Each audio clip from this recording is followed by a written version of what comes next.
que se llamó Esdras.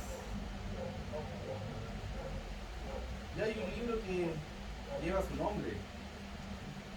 Y para empezar a enfocar nuestra mente hacia las cosas de Dios, hacia lo que es este segmento que es el mensaje de la palabra, vamos a leer el capítulo 7, cómo comienza. Mi intención es llegar al versículo 10, pero le vamos a dar contexto. Esdras. Fíjese, versículo 1.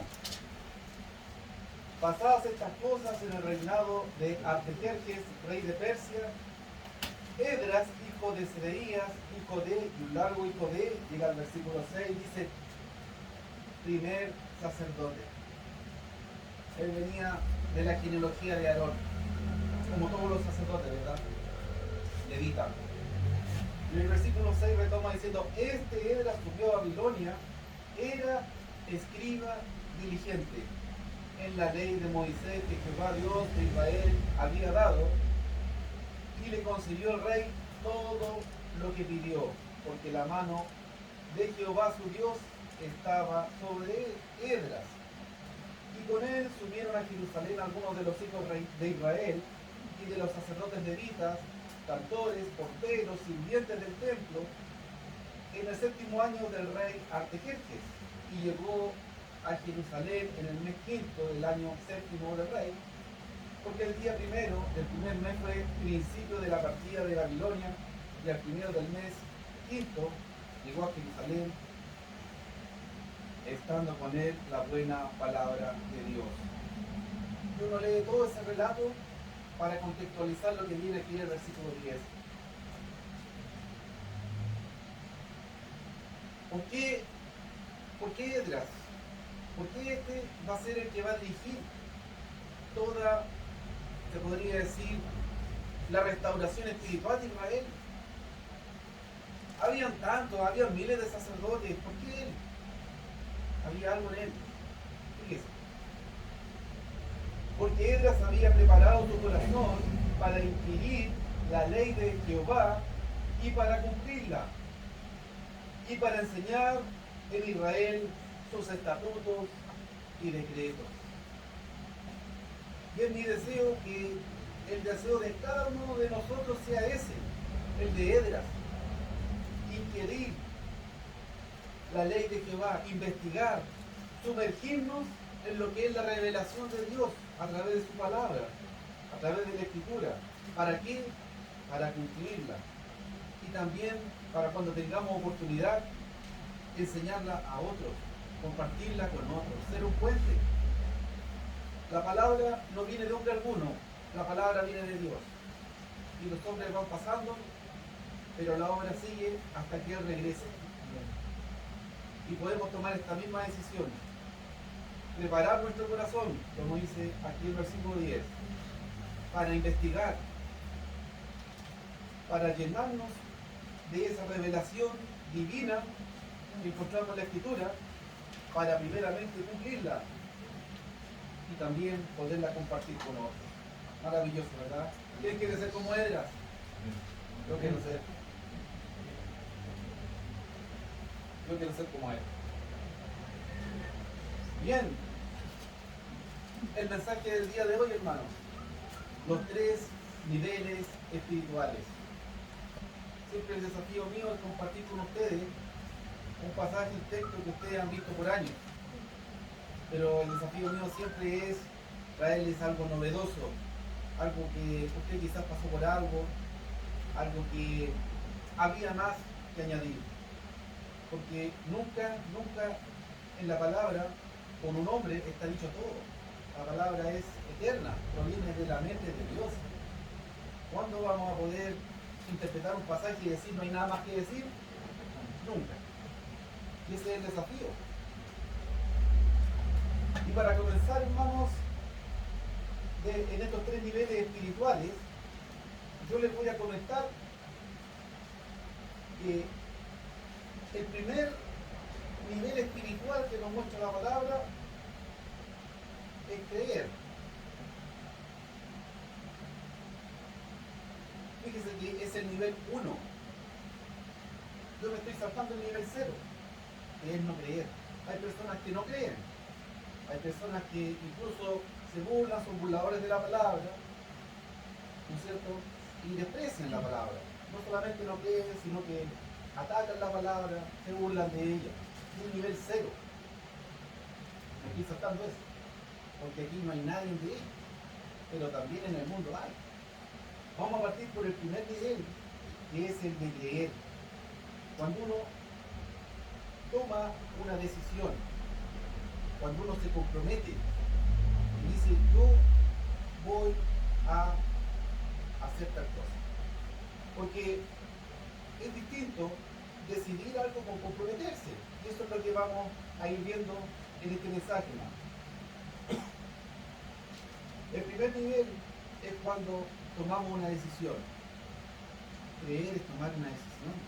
Yo voy a tomar la decisión de si creo o no creo. Y hay motivos para creer. Hay razones poderosas para creer. Pero también hay motivos para no creer. Hay personas que deciden no hacerlo. El segundo nivel, hermano, es perseverar en esa decisión que uno tomó. Uno puede tomar la decisión, pero perseverar en ella, estar comprometido con esa decisión, es otro nivel. Es un segundo nivel. Perseverar en todo aquello que tiene relación con esa decisión que uno tomó. En nuestro caso, perseverar en lo que el Señor ha dispuesto para su iglesia, para sus discípulos. Y hay un tercer nivel, que es consecuencia de estos dos. Consecuencia de tomar esta decisión de ser un discípulo del Señor y consecuencia de perseverar como tal. Lo interesante es que la primera decisión depende de usted, depende de mí, depende de cada uno. Y el segundo nivel también depende de nosotros, si vamos a perseverar o no en lo que hemos decidido. Y esto aplica a todo, pero nos vamos a enfocar en lo espiritual en este momento. Pero el tercer nivel, hermano, no depende de usted, ni de mí, depende de Dios. Es lo que Dios va a hacer en usted por haber cumplido con los primeros dos niveles. Usted va a llegar al tercer nivel como consecuencia, como un efecto de haber trabajado en los primeros dos. Nadie puede hacer por otro el trabajo en el primer y segundo nivel. Nadie. Nos pueden presionar o nos pueden motivar, pero no nos pueden obligar. Y en el tercero vamos a ver eso. Es algo que Dios hace. Y vamos a ir a la palabra. Yo a los WhatsApp de cada uno, grupo, etcétera, mandé los pasajes que vamos a ver en esta ocasión. Y siempre es bueno dar un repaso a lo que es el final de Mateo. Cómo Dios termina hablando a sus discípulos. Yo voy a usar Reina Valera 1960, usted puede usar la que quiera, puede compararlas también, puede ampliar, ¿no es cierto?, la información, entender, profundizar mejor, etc. Yo voy a leer estos últimos dos versículos en Reina Valera. Y hablando el Señor Jesús, después de haber declarado que Él tiene toda potestad, toda autoridad, eso significa que usted, yo y cualquier otro no tiene ninguna. Porque si Jesús tiene toda autoridad, nadie más tiene ni siquiera un poquito. Entonces siempre tener eso en cuenta. La autoridad está plenamente en el Señor. Ni siquiera así un poquito tiene cada uno de nosotros, ni la iglesia, ni nadie. Nosotros nos sujetamos a la total voluntad de Dios, que es absoluta, que es suprema. Dice el versículo 19, por tanto, id y haced discípulos a todas las naciones, bautizándolos en el nombre del Padre, y del Hijo, y del Espíritu Santo. De verdad, cientos de veces he estudiado este pasaje con personas. Siempre. Y siempre les pregunto, ¿cuál es el mandamiento del Señor ahí? y el 99% de las veces nos ha contestado ir a bautizar. Y es grave porque, según la estadística de educación, los jóvenes están saliendo de los colegios sin saber interpretar lo que leen. Y si los que antes salían entendiendo y interpretando lo que leían tenían problemas para entender lo que dice, aquí en la palabra, no quiero pensar. Ahora es más necesario estar hablando la palabra, porque estamos en un mundo tecnológico virtual en donde nadie lee. Y eso disminuye mucho, al mínimo, la capacidad de razonamiento, de comprensión. Fíjese el mandamiento del Señor. Él dice, vayan y hagan discípulos. ¿Qué dijo Pablo? A mí Cristo no me mandó a bautizar. Cristo no me mandó a bautizar. Lo dice Pablo. ¿Cómo entonces Cristo va a estar mandando a bautizar a estos discípulos? No. Cristo no manda a bautizar a nadie. Él manda a que hagamos discípulos, como cada uno de nosotros, por la obra, por el trabajo, tiempo y amor a Dios de otra persona, llegó a ser un discípulo. Y la forma en que damos ese paso formal, la forma que establece Dios aquí con toda autoridad, es a través del bautismo. Entonces el bautismo es la forma divina establecida. Es necesario entender lo que significa, es necesario creer, etc. Pero esa es una forma divina de obedecer el mandamiento. El mandamiento es ser un discípulo, hacerse un discípulo. Usted y yo necesitamos ser un discípulo del Señor. Amén. ¿Sabe por qué? Porque si usted no es un discípulo del Señor, se priva, se autopriva de todo lo que el Señor hizo en la cruz para que usted alcanzara. Podemos también recordar Juan 12, 26, si no recuerdo. El Señor promete algo extraordinario, dice, donde esté mi discípulo, o servidor, o siervo, o esclavo, un lado del mismo griego, ahí donde yo esté va a estar Él. Pero para estar donde está el Señor un día, ¿qué necesitamos? Ser discípulos. Todos quieren llegar al cielo, pero ¿qué está haciendo lo necesario?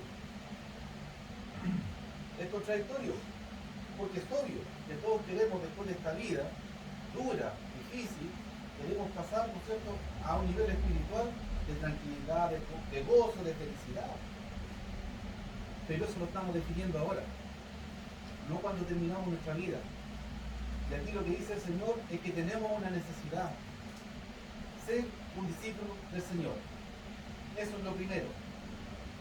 Y bautizarse bajo la autoridad del Señor es la forma en que yo decido ser o no un discípulo del Señor.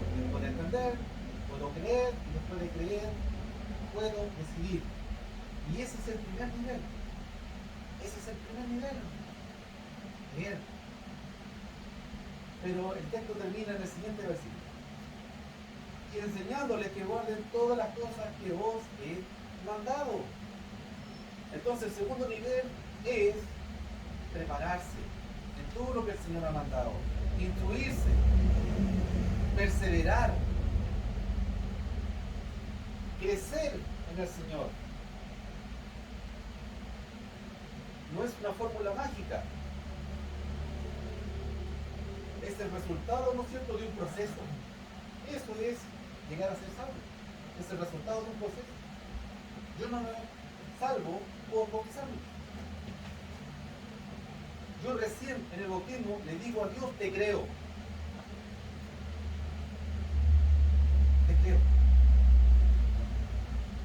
Pero perseverar es cuando no solamente le creo a Dios, sino que respondo a esa fe que digo tener. Por eso es distinto creer, es distinto a comprometerse. Porque una forma que yo he escuchado muy interesante es que muchos creen en Dios, por no decir todos, porque yo no creo en los ateos, ese es el problema mío. Los ateos no creen en Dios, yo no creo en los ateos. Muchos creen en Dios, pero no todos le creen a Dios. Entonces aquí, este segundo nivel es creerle a Dios. Todo lo que el Señor dispone en su voluntad, en la revelación, es para el bien del discípulo. Y yo como discípulo voy a desear crecer, voy a desear nutrirme y entender en mayor profundidad. Mire, vamos a avanzar para terminar con este primer nivel a Hechos 2:38. Estos fueron los primeros discípulos que tenemos registro en la Escritura. Hechos capítulo 2, versículo, vamos a ver, 38 en adelante.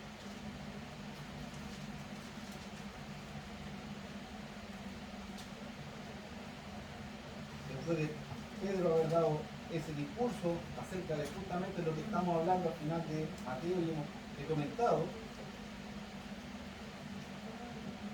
Pedro les dice: arrepiéntase y bautícese. Les dio un discurso. Ese discurso ellos lo pueden creer o no creer, lo pueden recibir o rechazar. Pero aquí el apóstol Pedro le está invitando aquí a bautizarse, es decir, a ser discípulos. Ser discípulos. ¿Por qué? Versículo 39 dice: porque para vosotros es la promesa y para vuestros hijos, para todos los que el Señor llama. La promesa es para todos. Atención, la promesa de salvación es para todos. Cristo murió en la cruz por cada persona que naciera en este mundo. Pero el mismo Cristo, antes de ir a la cruz, dijo: son pocos los que se salvan. No todos se van a salvar. Y ahí uno dice: pero es contradictorio esto, si Cristo murió en la cruz para salvar al mundo, porque hay gente que igual no se va a salvar. Si la salvación es para todos, y vamos a Juan 3:16 de memoria, ¿por qué entonces hay personas que no se van a salvar? Versículo 40. Con muchas otras palabras les exhortaba diciendo: sed salvos de esta perversa generación.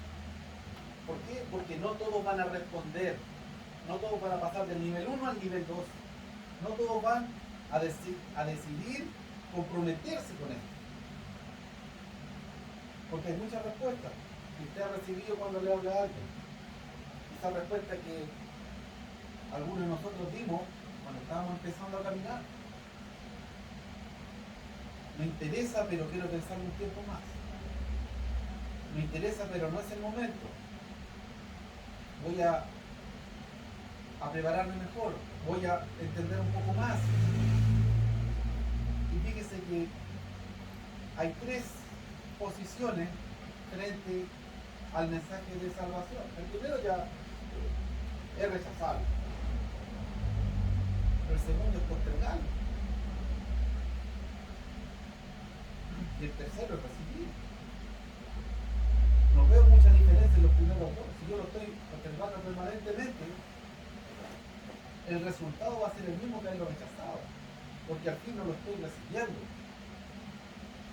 Sed salvos de esta perversa generación. Necesitamos ser un discípulo.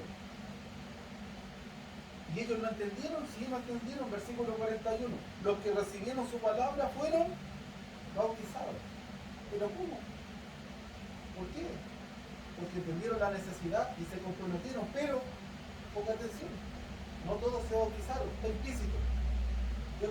Yo he comparado distintas versiones y dice: los que recibieron su palabra, los que tomaron la decisión de fe, ellos se bautizaron.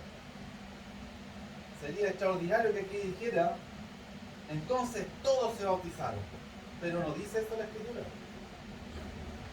Tristemente, ese día, cuando predicaron los apóstoles, llenos del Espíritu Santo, con las señales milagrosas que podemos, ¿no es cierto?, ver en los capítulos anteriores, vieron personas que dijeron: todavía no, o de plano, no. Pero ¿a quién está rescatando la escritura aquí en el versículo 41? Los que recibieron la palabra. Los que recibieron su palabra fueron bautizados. ¿Y cuál fue la consecuencia? Fueron añadidos como 3.000 personas. ¿Añadidos a qué? A los discípulos del Señor. Ellos fueron añadidos por el Señor a su iglesia, según versículo 46.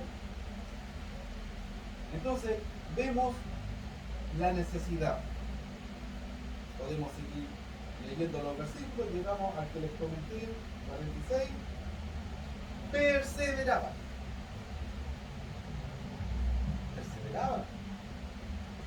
¿En qué? En la doctrina.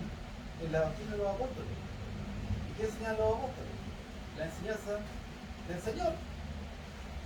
¿Qué enseñamos nosotros hoy día? Enseñamos nuestra costumbre, necesitamos enseñar nuestra experiencia, no, nosotros necesitamos enseñar lo que el Señor dijo, lo que el Señor instruyó. Lo mismo.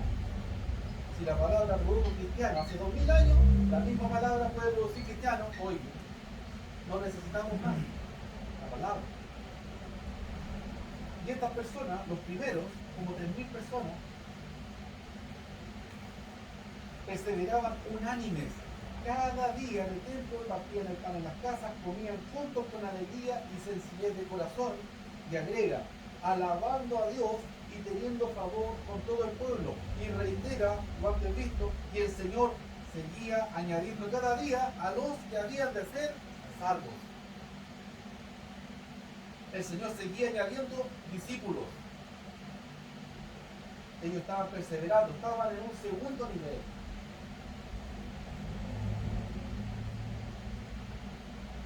Vamos a ir al libro de Hebreos, vamos a ver dos pasajes en esta carta de Hebreos. Vamos a comenzar el capítulo 5.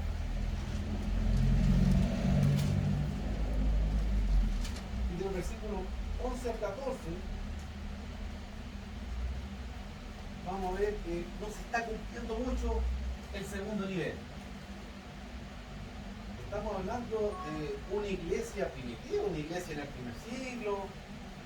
Prácticamente los apóstoles, por lo que yo he estudiado en la carta, hace muy poco que ya no están. Quizás que algunos. Pero sí ya han pasado hartos años desde aquel día en que fue publicado en Hechos capítulo 2 por primera vez el Evangelio. Han pasado hartos. ¿Y qué ocurre? Vamos a leer versículo 11 al 14. Una lectura general. Y dice la palabra: acerca de esto tenemos mucho que decir, pero difícil de explicar, por cuanto os habéis hecho tardo para oír, debiendo ya ser maestros, después de tanto tiempo tenéis necesidad de que se os vuelva a enseñar cuáles son los primeros rudimentos de la palabra de Dios, y habéis llegado a ser tales que tenéis necesidad de leche y no de alimentos sólidos. Y todo aquel que participa de la leche es inexperto en la palabra de justicia porque es niño. El alimento sólido es para los que han alcanzado madurez, para los que por el uso tienen los sentidos ejercitados en el discernimiento del bien y del mal. Usted va al apóstol Pedro y él nos dice: desead como bebés la leche no adulterada. La palabra esa tiene que ser como cuando ustedes se han dado cuenta, yo creo que sí, cuando la guagua tiene hambre y llora. Usted sale el dicho que no llora no mama. Ahí va ese dicho, pero es verdad. Usted cree que existe una guagua que tiene hambre y no llora, es por instinto. No. Y para engañarla a veces, en vez de una mamadera le ponen un chupete. Pero el punto es que la guagua necesita leche. ¿Para qué? Para crecer, desarrollarse y vivir. Pero llega un momento en que la guagua ya no necesita leche. Necesita empezar por los predicados, ¿no es cierto? Que son las que son mamitas, papitos, tienen una experiencia y empiezan a darle de a poquito hasta que uno ya, cuando lo invitan al asado, ya puede masticar sin ningún problema. Espiritualmente pasa lo mismo. Cuando empezamos, somos bebés, necesitamos la leche no adulterada. Y decimos, desead como niños, recién nacida esa leche. Perfecto. Pero ¿cuál es el problema? Que pasan los años y seguimos con la mamadera. Pasan los años y necesitamos alimentos colados. Imagínense que lo inviten a usted a comer y le pongan un Nestuna ahí. Voy a calentar la parrilla. No, dame cazuela, no comida. Estáis faltando el respeto. Es lo mismo. Y aquí dice, versículo 12, debiendo de ser maestro después de tanto tiempo. ¿Cuál es el problema? Falta de compromiso con esa decisión. No sabemos tanto tiempo, pero sí tiempo suficiente como para yo no estar tomando leche. Pueden ser 6 meses, puede ser un año, no tengo idea. Estamos en un contexto en donde la doctrina era completamente sana, siempre habían falsos maestros, pero estamos prácticamente en un tiempo de la iglesia laguna, apostólica. ¿Cuánto más hoy es necesario nutrirse, ¿no es cierto? Habiendo y existiendo tanto charlatán de la palabra, y el 90% más de la gente que no cree y no quiere saber nada con la iglesia es porque pasó por un charlatán o dos.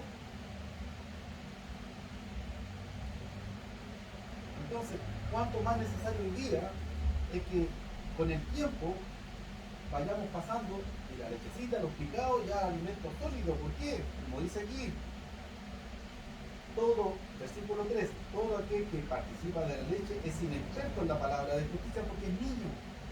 Y está bien, el apóstol Pablo nos llama a ser como niños en la malicia, pero también en el mismo versículo dice, pero no en el discernimiento. Hay que ser maduros. Y aquí el autor de Hebreos también confirma esto diciendo, versículo 14, el alimento sólido es para los que han alcanzado madurez.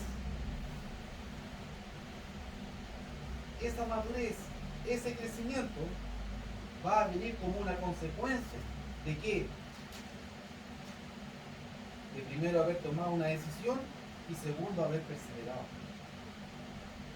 Esa madurez, ese crecimiento, llegar a tener, como dice aquí al final del versículo, llegar a tener los sentidos ejercitados para el uso del discernimiento en el bien y el mal, no es algo que hacemos nosotros, es algo que Dios hace en nosotros.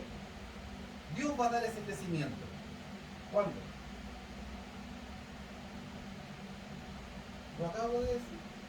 Cuando después de tomar la decisión, también perseveramos. El tercer nivel es netamente el trabajo de Dios en sus discípulos. Pero si fallamos en el primero o en el segundo, no hay tercero. Ese nivel viene directamente como obra del Espíritu Santo actuando en nosotros.